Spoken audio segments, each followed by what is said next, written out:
இந்த மாவட்டத்தில் ஒருத்தர் இருந்தார், அமைச்சர் செந்தில் பாலாஜி. அவரை பத்தி சொல்ல வேண்டிய அவசியமே இல்லை. இந்த கரூர் மாவட்டத்தை தன்னுடைய கட்டுப்பாட்டில் வச்சிருக்கிறாரு.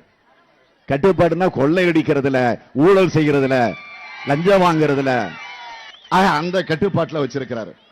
இப்படி ஒன்றா இரண்டா, ஒன்றா இரண்டா எடுத்து சொல்ல அப்படின்னு பாட்டு இருக்கு.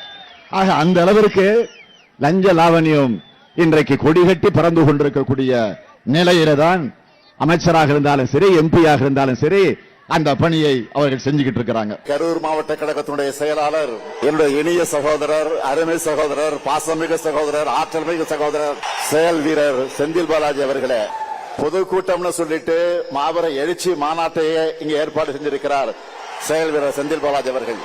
நாம கோடு போட சொன்னா ரோடு போடுவாரு. ரோடு போட்டு அந்த ரோடு மேலதான் நான் வாகனத்துல வந்தேன். மேற்கு மண்டலத்துல எதிரிகளுக்கெல்லாம் ஒரு சிம்ம சொப்பனமாக இருக்கக்கூடியவர் தான் நம்முடைய செந்தில் பாலாஜி அவர்கள்.